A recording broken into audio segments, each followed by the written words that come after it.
자, 오늘 성경 본문은 고린도전서 10장. 고린도전서 10장.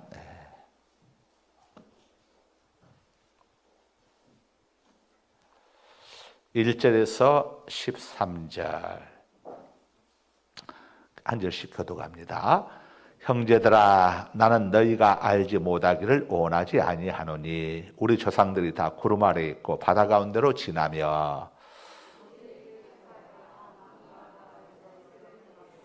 다 같은 신령한 음식을 먹으며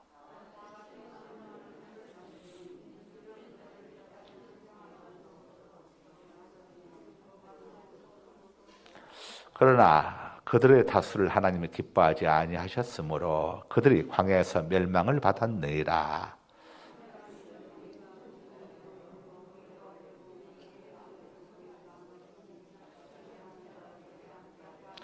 그들 가운데 어떤 사람들과 같이 너희는 우상 숭배하는 자가 되지 말라. 기록된 바 백성이 앉아서 먹고 마시며 일어나서 뛰논다 함과 같으니라.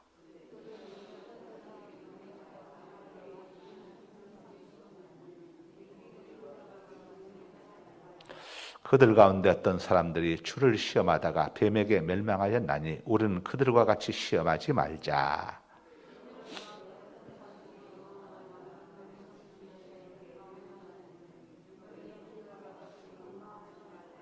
그들에게 일어난 이런 일은 본보기가 되고 또한 말씀을 만난 우리를 깨우치기 위하여 기록되었느니라.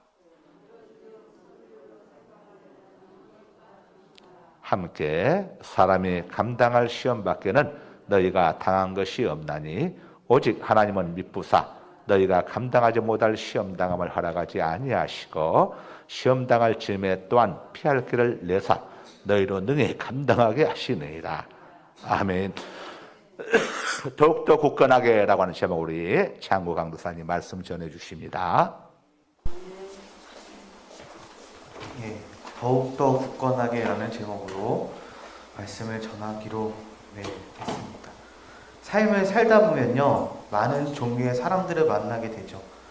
보면서 이 사람은 정말 굉장하다, 내가 닮고 싶다 라고 하는 사람도 있는 반면에 내가 저렇게는 살지 말아야지 하는 사람도 보게 됩니다. 마찬가지로 성경의 내용에서도 우리가 배우고 따를 만한 좋은 믿음의 사람들을 찾아볼 수 있습니다. 그런데 그것이 다가 아니죠. 오늘 말씀처럼 배우지 말아야 될 멸망하는 사람과 같은 모습의 사람들도 우리는 만나게 됩니다. 바울은 광야에서 멸망을 받은 이스라엘 사람들을 말하면서 고린도 교인들에게 오늘 말씀이 12절에서 경고합니다. 12절 말씀 한번 같이 읽도록 하겠습니다. 12절. 그런즉 선줄로 생각하는 너희는 넘어질까 조심하라. 왜냐면요, 과거에 광야에서 멸망당한 이스라엘의 모습이 당시에 바울의 시대에 예수님을 믿는 고린도 교회에서 똑같이 나타날 수가 있었기 때문이었죠. 한번 생각해 보시기 바랍니다. 우리는 멸망하기 위해서 주님을 믿는 게 아니잖아요, 그렇죠? 만약에 예수님을 믿는 것이 멸망의 결과라면 예수님을 믿는 것이 과연 지금과 같이 쉬울까요? 그렇지 않다는 거예요.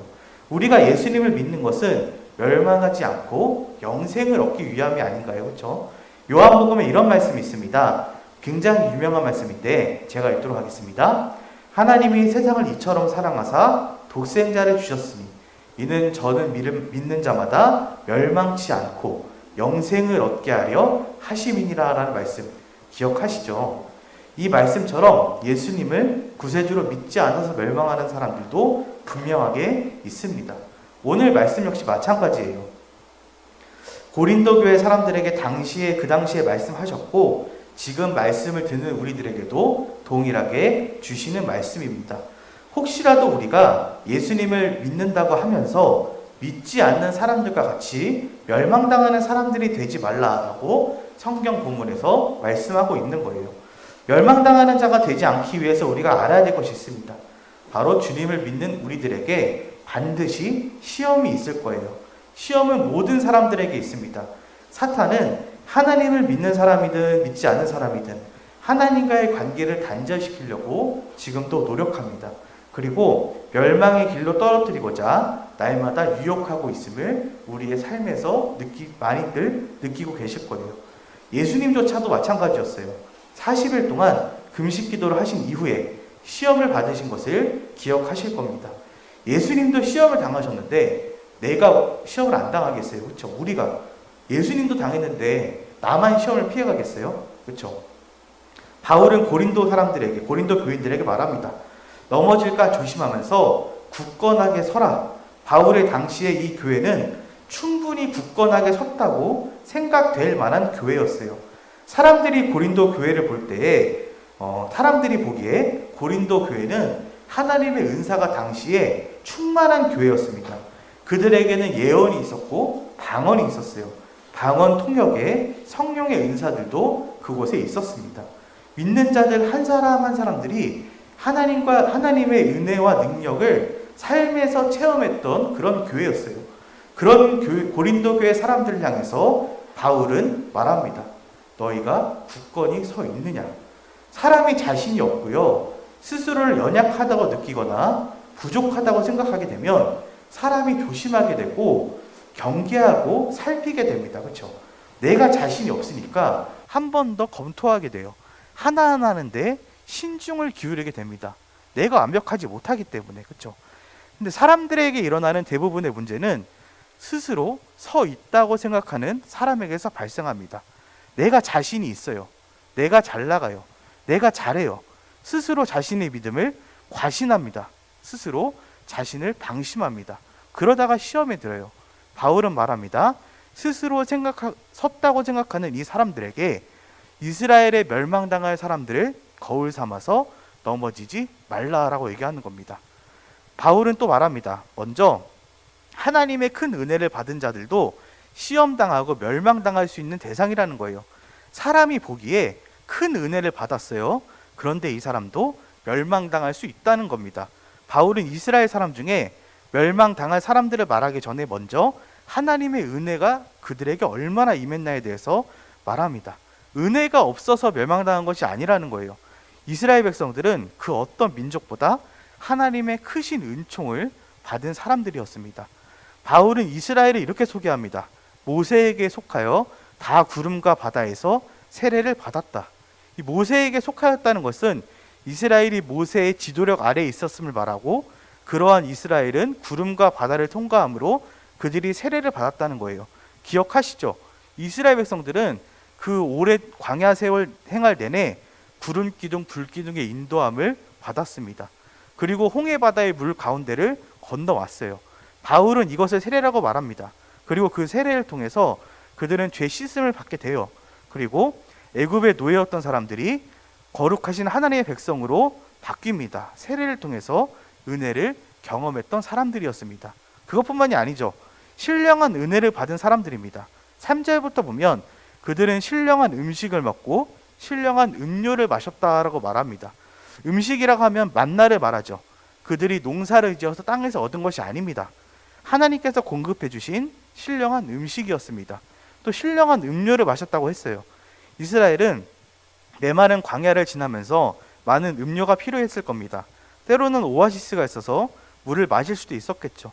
하지만 때로는 물이 없는 광야를 지나야만 할 때도 있었습니다. 그때는 하나님께서 반석에서 물을 내주셨어요.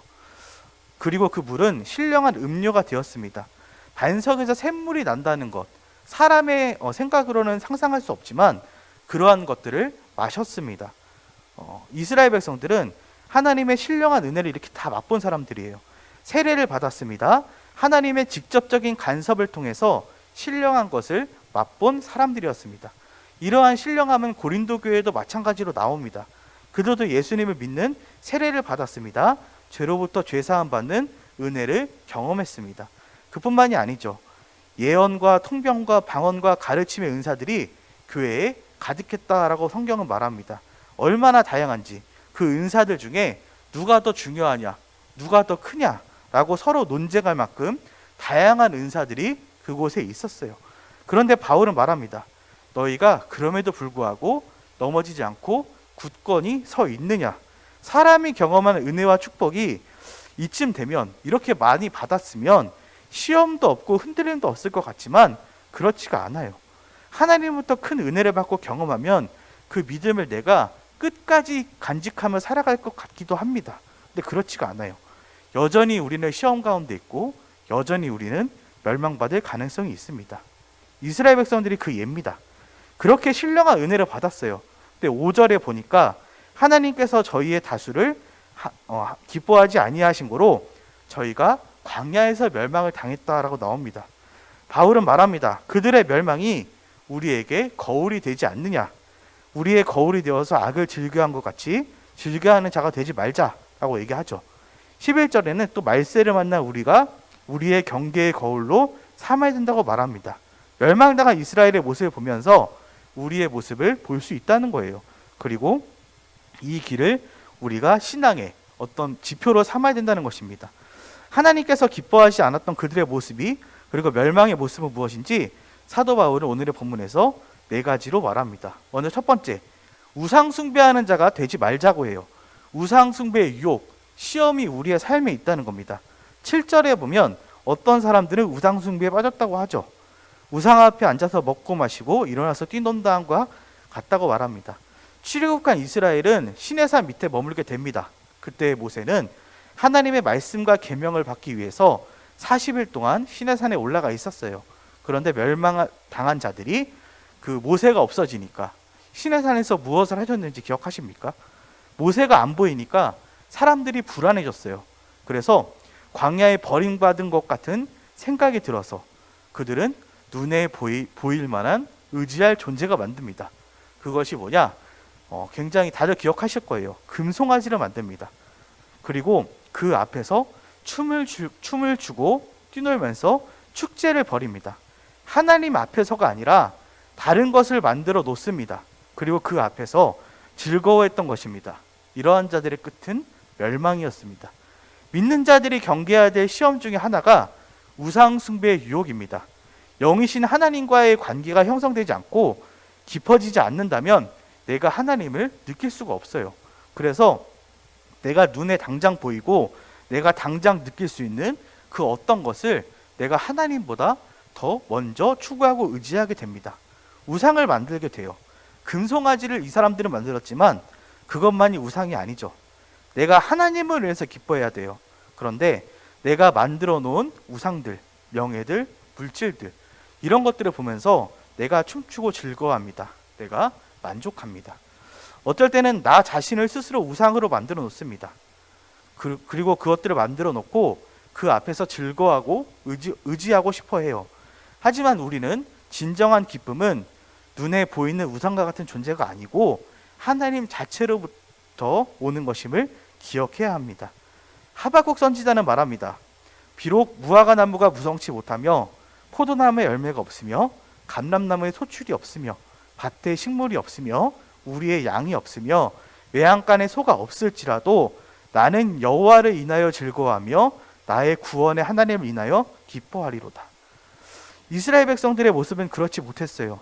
모세가 안 보이니까 하나님을 대신할 우상을 만들기 시작합니다. 그리고 그것을 섬기기 시작합니다. 멸망할 수밖에 없는 사람들은 우상을 만듭니다. 하나님보다 더 의지하고 하나님보다 더 사랑하는 존재를 만들어요. 그렇게 우상을 만들고 나면 하나님 앞에 나오지 않습니다. 지금 이 시간에도 많은 사람들이 하나님이 아닌 우상 앞에 갑니다.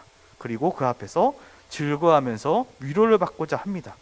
하나님으로 만족하지 못해요. 그리고 세상의 것을 의지하고 숭배하는 모습을 보게 됩니다.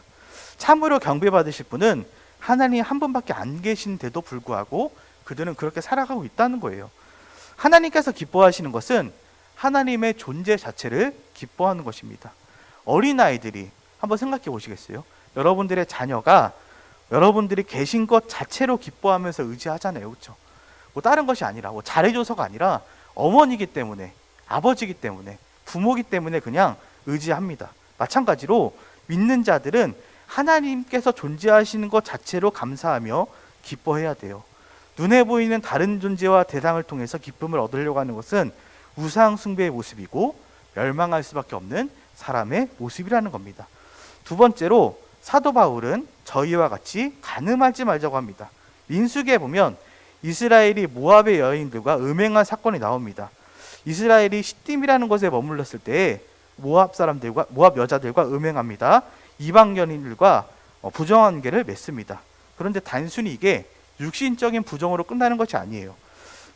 이스라엘 남자들과 음행을 한 이 여자들은 자신들의 신들에게 제사할 때에 백성들을 초대합니다. 그래서 남자들이 이 모압 사람들이 섬기는 바알브올이라는 신의 제사에 참석해서 함께 먹고 절을 하면서 그 신을 경배하게 돼요. 그러니까 이제 단순히 어떤 부적절한 관계를 맺고 끝나는 것이 아니고 제사 의식을 하게 됐다는 것입니다. 하나님께서 이를 가만히 두고 보지 않으시죠? 하나님께서 진노하십니다. 그래서 23,000명이나 되는 사람이 죽게 돼요. 이스라엘은 하나님을 섬기고 제사해야 되는데 하나님 이외에 다른 사람을 우상을 섬김으로 영적인 간음을 범했고 그래서 멸망을 당하게 됩니다. 당시의 고린도 교회에서도 이러한 위험성이 있었어요. 당시의 고린도 지역의 유명한 신전이 바로 아프로디테, 비너스의 신전이 있었습니다. 그런데 그곳은 1000여 명의 여사제들이 있어서 종교적인 의식을 진행하는데 그것은 그 종교적인 의식이 뭐냐면 남자들과 음행을 하는 것이라는 그 의식이 있었다고 해요. 육신적으로 간음하는 것도 멸망할 수밖에 없는 사람의 모습 중에 하나지만 하나님은 또한 자신의 배우자 외에 다른 이들과 성관계를 맺는 것에 대해서 죄라고 하셨습니다. 더군다나 그것으로 끝이 아니고 영적인 간음이 있어요. 하나님 이외에 다른 존재에 대해서 더 사랑하는 거예요. 하나님께서는 우리에게 최고의 사랑을 베풀어 주셨습니다. 자신의 독생자를 십자가에 달려서 죽이기까지 저와 여러분을 사랑하셨잖아요. 성경은 목숨을 다해 하나님을 사랑하라고 말씀하고 있습니다. 그러한 하나님을 놔두고 내가 다른 존재를 더 사랑한다면 그것이 바로 영적인 간음이라는 거예요. 하나님과 믿는 자의 관계는 정결함을 유지해야 하는 부부와의 관계와도 마찬가지입니다. 하나님을 믿는 자들에게 가장 최고의 사랑이 하나님이 되시기를 원하세요. 그래서 하나님은 자신을 질투하는 하나님이라고 말씀하십니다. 출애굽기에 이런 말씀이 있어요. 너는 다른 신에게 절하지 말라. 여호와는 질투라. 이름하는 질투의 하나님이라는 말씀이 있고요. 또 신명기에 내 하나님 여호와는 소멸하는 불이시요 질투하는 하나님이시라라고 하십니다. 하나님은 사랑에 민감하시고 다른 대상을 하나님보다 더 사랑하는 것에 대해서 질투하신다라고 성경에 나와 있는 거예요. 저와 여러분들에게도 이렇게 마찬가지입니다. 가장 큰 사랑을 베풀어 주셨어요. 그래서 우리는 원래 사탄의 노예가 되어서 죄로 죽을 수밖에 없었습니다. 우리를 구원하시기 위해 예수님을 십자가에 못 박아서 죽게 하시는 최고의 사랑을 우리에게 이미 주셨어요. 우리를 더러워진 우리를 깨끗게 하셔서 하나님의 자녀로 삼아 주셨어요. 그리고 신령한 은혜 가운데 살도록 사랑을 베풀어 주셨어요. 그러한 우리 하나님께서 기대하시는 것이 있다면 하나님을 바라보며 사랑하며 살기를 기대하시는 것이라는 겁니다. 우리 주위에 나의 사랑을 받기 원하는 존재들이 있지요. 그게 어떤 반려동물이 될 수도 있고 자녀가 될 수도 있고 또 많은 것들이 될 수가 있는데 그 중에서 가장 원하시는 분, 나의 사랑을 가장 원하시는 분이 하나님이에요. 그 어느 누구보다 하나님은 그분만이 우리의 최고의 사랑이 되기를 원하신다는 겁니다. 오늘날 이 세상에는 근데 그렇지가 않아요. 하나님의 자리를 위협하는 많은 우상들이 넘쳐납니다. 사람들은 그 눈에 보이는 우상적인 존재를 추구하며 살아가요. 사탄은 우리의 시선을 하나님으로부터 다른 것들에게로 돌리게 합니다. 하나님을 버리고 눈에 보이고 당장 느낄 수 있는 결국에는 썩어질 세상의 것들을 우리가 쫓아가도록 지금도 내일도 계속 충동질합니다. 우리를 진정으로 사랑하시고 관심하시는 하나님을 느끼지 못하게 하고 세상이 만들어 놓은 아무것도 할 수 없는 그 우상들을 쫓아 살아가도록 만들고 있는 거예요. 이스라엘에 멸망할 수밖에 없는 사람들이 생긴 것은 그들이 우상을 섬기거나 간음한 것이 근본적인 원인이 아니었고요. 근본적인 원인은 그들이 하나님을 진정으로 마음의 첫 번째로 두지 않았기 때문입니다. 하나님을 내가 진정으로 사랑하면 다른 것에 관심이 없어져요. 내가 어떻게 하나님을 기쁘시게 할까를 생각하게 되지 하나님에 대한 것이 첫 번째가 아니면 사람은 다른 곳으로 눈이 돌아갈 수밖에 없다는 거예요. 마찬가지입니다. 하나님 이외에 어떠한 우상적인 존재도 하나님만큼 우리를 사랑할 수 없습니다. 신전에 세워져 있는 우상이 사람들을 살리기 위해서 죽을 수 있을까요? 그렇죠? 눈에 보이는 돈과 명예가 그것들의 모든 것을 바쳐서 우리를 구할 수 있을까요? 없다는 거예요. 오직 하나님만이 우리를 진정으로 사랑하시고, 오직 하나님만이 우리의 사랑을 원하시고, 오직 하나님만이 우리를 구해줄 수 있다는 겁니다. 멸망당하지 않는 사람들은 하나님을 최고로 살아가는 사람들이에요. 우상을 섬기지 않습니다. 영적인 간음에 빠지지 않습니다. 하나님만을 첫 번째로 사랑합니다. 그 누구보다 하나님을 가장 사랑할 수 있는 우리가 되어야 할 것입니다. 고린도 교회를 보니까 하나님의 은혜를 많이 받아요. 은사들도 많이 경험을 해요. 교회가 굳건하게 선 것 같지만 바울은 그때에 더욱더 조심하고 굳게 서자라고 얘기합니다. 모든 사람들이 은혜를 받아도 멸망할 수밖에 없는 사람이 될 수도 있음을 말합니다. 이스라엘 백성들을 기억하시기 바랍니다. 그들이 하나님의 거룩한 백성으로 택함을 받았지만, 그들이 하늘에서 내려주시는 만나와 반석에서 나오는 물을 마셨지만, 그들이 하나님의 신령한 은혜를 경험했지만, 많은 사람들이 그럼에도 불구하고 멸망했어요. 과거에 큰 은혜 받은 적이 있다고 자만하거나 믿음 생활이 소홀해지는 그 순간에, 내가 서 있다고 생각하는 그 순간에 우리는 넘어지기 마련인 것입니다. 그러기에 은혜를 받은 모든 사람들은 멸망당하지 않기 위해서 더욱더 조심해야 되는 거죠. 세 번째는 주를 시험하지 말라는 거예요. 주를 시험하다가 뱀에게 멸망을 당한 이스라엘 사람들이 있습니다. 너희들도 하나님을 시험해서 멸망당하지 않도록 조심하라고 하죠. 광야에서 이스라엘 백성들이 뱀에 물려서 죽은 사건, 민수기에 나옵니다. 불뱀 사건 기억하시죠? 이것을 이스라엘 백성이 하나님을 시험한 사건이다라고 바울은 말합니다. 하나님을 시험하는 이스라엘 자세는 의심과 불신앙에서부터 시작을 해요. 하나님이 그들을 가나안으로부터 인도하시겠다는 말씀을 믿지 못한 겁니다. 그래서 이스라엘 백성들은 우리가 먹을 것이 없는데 하나님이 어떻게 하나 하고 시험합니다. 하나님을 상대로 해서 하나님이 우리에게 어떻게 행하실지 테스트합니다. 이러한 이스라엘의 불신앙의 태도에 하나님께서 진노하셔서 뱀을 보냅니다. 불뱀을 보내시죠. 그래서 그들을 물어서 혼내시죠. 마태복음 4장에 보면 40일간 금식까지 예수님을 상대로 사탄이 나옵니다. 그런데 성경에서는 그 사탄을 일컬어서 뭐라고 하느냐, 시험하는 자가 예수께 나와라고 얘기를 하는데, 시험하는 자라고 해요. 사탄도 마찬가지입니다. 예수님께 와서 예수님이 어떻게 반응하는지 시험해보는 존재입니다. 주님은 예수님을 시험하죠. 만약에 당신이 하나님의 아들이라면 이 높은 성전 꼭대기에서 한번 뛰어내려 봐라. 이때 예수님께서 말씀하시죠. 주 너의 하나님을 시험하지 말라. 하나님을 시험하는 것은 사탄의 속성입니다.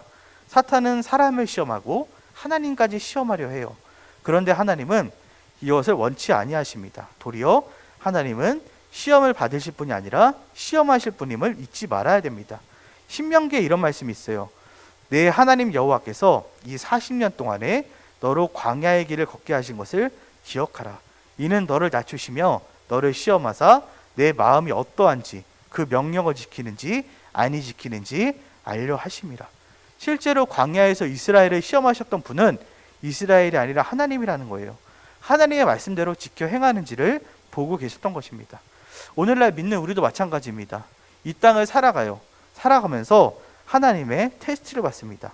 하나님께서는 저와 여러분들을 어려움에 처하기도 하시고 풍요롭게 하기도 하시고 여러 가지를 하시면서 하나님의 말씀을 우리가 잘 지켜 행하고 있는지, 하나님을 잘 섬기고 있는지, 하나님을 잘 사랑하고 있는지 시험하시는 거예요. 그런데 가끔 시험받는 자의 태도를 가지고 사는 것이 아니고 하나님을 시험하는 자의 모습으로 살아가는 사람도 있습니다. 때로는 하나님의 은혜를 테스트합니다. 때로는 하나님의 어떤 한계를 테스트합니다. 이 일을 하면 하나님께서 화내실까? 이것은 잘못된 얘기를 하지만 하나님께서 어떻게 하실까? 한 번쯤 봐주시지 않을까? 마치 하와가 선악과를 따먹으면서 아마 이렇게 생각했을 겁니다. 아마도 괜찮겠지, 아마도 죽지 아니하겠지 했던 것처럼, 하나님을 시험했던 것처럼 지금 이 세상에도 마찬가지라는 거예요. 믿음으로 간구하는 것이 아니라 의심을 간구합니다. 하나님 앞에 자신의 소원을 그냥 간구하고는 마치 하나님께서 나한테 빚진 것처럼, 하나님 당연히 주셔야죠, 하나님 왜 안 주세요? 라고 얘기하는 사람들도 있다는 거예요. 전능하신 하나님께서 당연히 나의 간구를 들어주셔야 되는 것처럼. 그렇죠? 인생은 내가 하나님을 시험하는 자리가 아닙니다. 하나님께서 나를 시험하실 때 그것을 통과해야 되는 거예요. 그런데 그렇게 하지 못하면 스스로 시험에 빠져서 멸망당할 수밖에 없는 것이 우리의 모습이라는 겁니다. 오늘 하나님께서도 우리를 시험하십니다.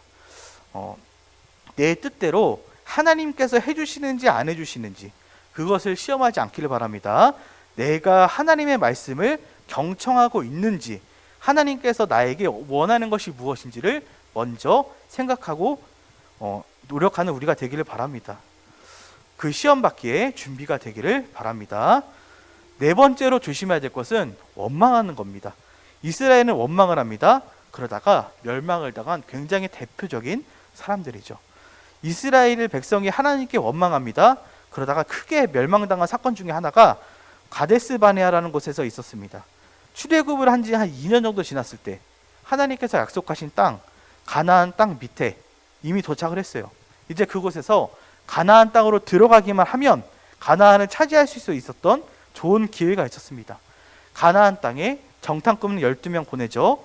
하나님께서 약속해 주신 것이 얼마나 좋은 것인지를 확인도 하고 그 땅을 점령하기 위해서 한번 어떤 것인지 알아봐야 되겠기에 정탐꾼을 보냅니다. 그런데 다들 기억하시죠? 10명의 입에서 원망의 소리가 나옵니다. 땅은 좋은데 그곳에 사는 사람들이 너무 강합니다. 그래서 우리는 그곳에 들어갈 수 없어요. 우리는 마치 메뚜기 같습니다 라고 얘기합니다. 이것을 들은 사람들이 그곳에서 모세와 아론을 원망하기 시작합니다.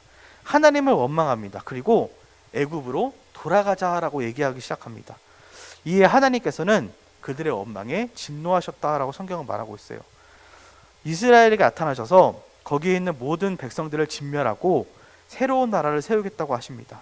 다 멸망시키겠다는 거죠.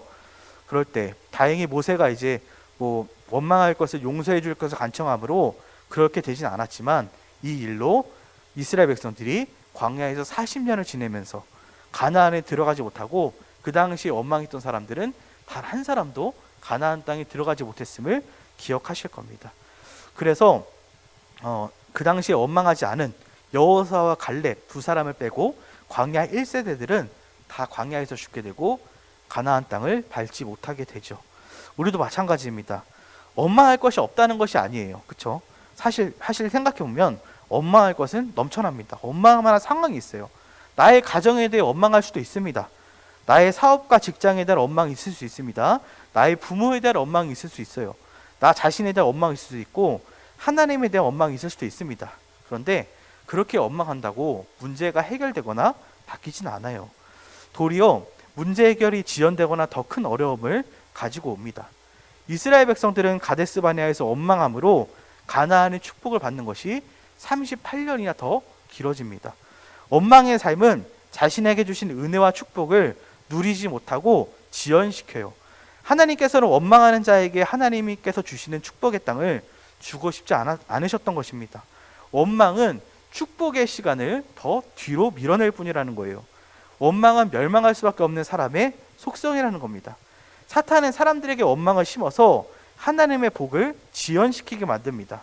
그런데 하나님께서는 원망한 일이 있을 때 원망이 아니라 감사로 반응하기를 기대하신다. 야고보서 이런 말씀이 있습니다. 내 형제들아, 너희가 여러 가지 시험을 만나거든 온전히 기쁘게 여기라. 이는 너희 믿음의 시련이 인내를 만들어내는 줄 너희가 알미라. 시험이 없는 게 아니고요, 시험이 주는 유익이 있기에 그것을 기쁘게 여기라는 거예요. 그 시험을, 우리에게 주시는 시험은 우리가 감당할 수 있기에 주시는 것이고, 그 시험을 통해서 우리가 망하는 것이 아니고 우리가 인내하게 되고 더욱더 믿음이 장성해진다는 겁니다. 데살로니가전서 5장 이런 말씀이 있습니다. 항상 기뻐하라, 쉬지 말고 기도하라, 범사에 감사하라. 이는 그리스도 예수 안에서 너희를 향하신 하나님의 뜻이니라 라고 말씀하시죠. 또 시편에 이런 말씀이 있습니다. 여호와 앞에 잠잠하고 참아 기다리라. 자기 길이 형통하며 악한 꾀를 이루는 자를 인하여 불평하여 말지어다. 분을 그치고 노를 버리라. 불평하여 말라. 행하게 치우실 뿐이라는 말씀이 있습니다. 악인의 길은요, 하나님께서 분명하게 보응해 주셔요. 그들로 인해서 불평하고 화를 내게 되면 그렇게 하는 나도 똑같은 사람이 된다는 겁니다. 불평과 노는 행악을 일으키는 거죠. 원망은 하나님의 속성이 아니라는 거예요. 사탄의 속성입니다. 사탄은 사람을 원망케 함으로 악으로 이깁니다. 하지만 하나님께서 우리에게 바라시는 모습은 우리가 그것으로 인해서 감사함으로 우리가 선으로 가기를 원하시는 거예요. 사람이니까 당연히 짜증나죠. 당연히 화가 나고 당연히 원망할 일들이 있습니다. 그것이 가족이 될 수도 있고요. 그것이 교회에서 일어날 수도 있고요. 그것이 사업에서 일어날 수도 있어요. 그런데 성경은 분명하게 말합니다. 그럴 때 감사하라. 원망할 것이 많을 때 더욱더 감사하시기 바랍니다. 하나님의 선하심을 믿고 의지하시기 바랍니다. 원망은 멸망할 수밖에 없는 사람의 속성이고 감사는 우리 구원받은 사람의 속성임을 꼭 기억하시기 바랍니다. 모든 사람들에게 시험은 다 있어요. 그런데 하나님께서 주시는 이 시험은 멸망하라 주시는 것이 아니잖아요. 하나님께서는 우리가 다 감당할 만하니까 그 시험을 주시는 거고, 그리고 그 시험을 반드시 이길 힘을 주시기 때문에 시험을 주시는 겁니다. 그런데도 이스라엘에 멸망하는 사람들이 나왔던 것은 왜 그러냐? 시험을 당할 때 하나님을 의지하지 않았어요. 자신의 뜻, 자신의 능력을 의지했어요. 그래서 판단했어요. 하나님을 불신하고 대적했기 때문에 그렇게 되는 것입니다. 이스라엘의 힘이 있어서가 아니었어요. 고린도 교회의 능력은 많았지만 그것이 다가 아니었어요. 우리 교회에 믿는 사람들이 잘나서 뛰어나서 시험을 이길 수 있는 것이 아니고, 쓰러지지 않는 것이 아니고, 우리가 넘어지지 않고 설 수 있는 이유는 하나님께서 우리에게 그 이길 수 있는 힘을 주시기 때문입니다. 하나님은 시험을 감당할 수 있는 힘과 용기와 지혜를 우리에게 주시는 겁니다. 어떠한 곤고한 상황 가운데도 우상을 만들지 않고 하나님만을 예배하며 기뻐하는 사람들을 세워주세요. 육적으로나 영적으로나 가늠하지 않고 자신에게 허락한 사람만을 사랑하고 하나님을 살아가는 사람들을 세워주시겠다고 하십니다. 하나님을 시험하지 않고 도리어 하나님의 시험을 받을 자로 자신을 낮추고 그 말씀에 순종하는 자에게 힘을 주십니다. 원망할 만한 일이 있을 때에도 하나님의 선하심을 믿고 감사하고 기뻐하는 자를 하나님께서 이길 수 있는 힘을 주시겠다고 하십니다. 우리에게도 마찬가지입니다. 나에게도 고린도 교회가 경험했던 것들보다 더, 어떤 사람들이 경험했던 것보다 더 많은 시험이 올 수도 있어요. 교회와 믿는 자의 믿음을 공격하는 사탄의 공격은 시간이 지날수록 더욱더 강해질지도 모릅니다. 이럴 때 넘어지고 멸망당하는 과거의 이스라엘의 모습을 담는 것이 아닙니다. 도리어 시험을 당할 때 하나님의 말씀을 의지하고 더욱더 굳건하게 서시기 바랍니다.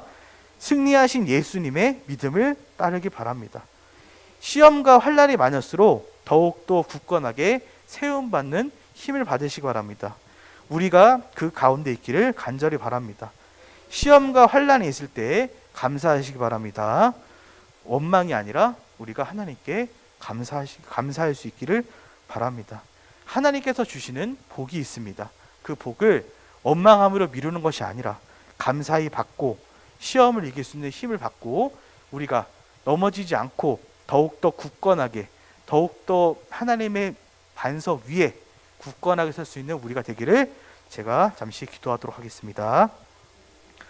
기도하겠습니다. 하나님 감사합니다.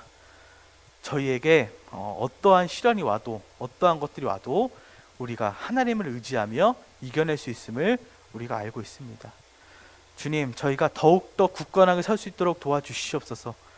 사람의 힘이 아니라 하나님을 의지하고 하나님만을 더욱더 매달리고 설 수 있도록 도와주시옵소서. 쓰러지면 다시 일어날 수 있는 힘을 주시옵고, 넘어지면 다시 일어나서 달릴 수 있는 용기를 주시옵소서. 사탄은 지금도 우리를 넘어뜨리려고, 우리를 포기시키려고 수없이 유혹하고 수없이 시험하고 우리를 지금도 괴롭히고 있습니다. 주님, 우리가 주님 앞에 서는 그날까지 정말 굳건하게 서서 정말 그 모든 시험과 싸움을 이겨내고 승리할 수 있도록 도와주시옵소서. 주님, 저희에게 힘과 용기와 지혜를 주시고 저희의 삶이 정말 주님의 이름으로, 주님의 능력으로 정말 빛날 수 있도록 도와주시옵소서.